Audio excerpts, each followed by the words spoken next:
हाथ में बियर, गंगा की लहरों पर शराब पार्टी, काशी से आए वीडियो पर खौल उठा सनातनियों का खून। वायरल वीडियो पर मचा बवाल, योगी मामले पर बहुत ज्यादा नाराज। नाविकों में दिखा गंगा में शराब पार्टी को लेकर आक्रोश, आखिर किसकी शय पर हुआ ये गंदा काम? सोशल मीडिया पर उठ रहे ढेरों सवाल, योगी ने जारी किया अफसरों को सख्त फरमान। आस्था बनाम लापरवाही पर छिड़ी नई जंग, नाव पर बड़े बड़े डीजे सेट किए गए, फिर नाविक गाना बजाते हुए निकले, शराब पार्टी भी गंगा में की, ये कैसी लापरवाही? सनातनी भड़क उठे। जब आस्था पर चोट पड़ती है तो सियासत आग बन जाती है। गंगा की लहरों से उठी चिंगारी अब तूफान बन चुकी है। काशी जहां हर सांस में भक्ति बसती है, जहां गंगा सिर्फ नदी नहीं बल्कि मां मानी जाती है, उसी गंगा के बीच से एक ऐसा वीडियो सामने आया जिसे देखकर लोगों का खून खौल उठा है। क्योंकि हाथ में बोतलें, तेज डीजे और बीच गंगा में चल रही पार्टी, ये तस्वीर जैसे ही सामने आई पूरे प्रदेश में बवाल मच गया।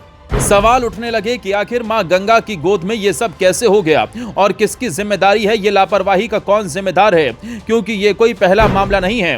इससे पहले गंगा में इफ्तार का वीडियो भी सामने आया है, जिसके बाद योगी का गुस्सा भड़का था। और अब योगी क्या करेंगे, ये सवाल उठने लगा है। आखिर क्या कुछ हुआ है, चलिए आपको सब बताते हैं। दरअसल ये पूरा मामला वाराणसी का है, जहां माझी समाज के लोग हर साल की तरह बधावा लेकर शीतला माता धाम जा रहे थे। परंपरा, भक्ति और श्रद्धा का ये सफर अचानक विवादों में तब बदल गया जब कुछ युवकों ने इस यात्रा को पार्टी में बदल दिया। नाव को रंग बिरंगी लाइटों से सजाया गया, बड़े बड़े डीजे लगाए गए और फिर गंगा के बीच खुलेआम शराब पार्टी शुरू हो गई। वीडियो में साफ दिख रहा है कि कुछ युवक बियर पीते हुए डांस कर रहे हैं और तेज आवाज में गाने बज रहे हैं। सबसे बड़ा सवाल यही है कि जब प्रशासन ने गंगा में डीजे और किसी भी तरह की पार्टी पर पूरी तरह रोक लगा रखी है, तो फिर यह सब कैसे हुआ?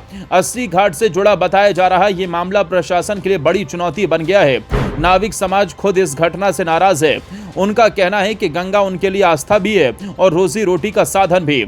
ऐसे में इस तरह की हरकतें पूरी परंपरा को बदनाम करती हैं। उन्होंने साफ कहा कि कुछ लोगों की गलती को पूरे समाज से जोड़ना गलत है, लेकिन दोषियों पर सख्त कार्रवाई होनी चाहिए।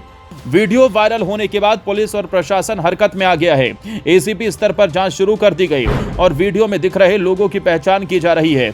लेकिन इस पूरे मामले ने एक और बड़ा सवाल खड़ा कर दिया है कि आखिर गंगा जैसी संवेदनशील जगह पर निगरानी इतनी कमजोर क्यों है?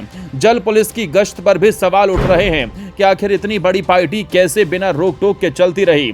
अब इस पूरे मामले में सबसे बड़ा संदेश ऊपर से आया है। योगी सरकार ने इसे बेहद गंभीरता से लिया है और साफ संकेत दिया है कि आस्था के साथ खिलवाड़ किसी भी कीमत पर बर्दाश्त नहीं किया जाएगा।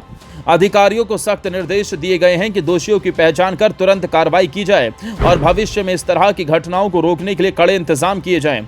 साफ शब्दों में कहा गया कि चाहे कोई भी हो, अगर उसने नियम तोड़े हैं तो उसे बख्शा नहीं जाएगा।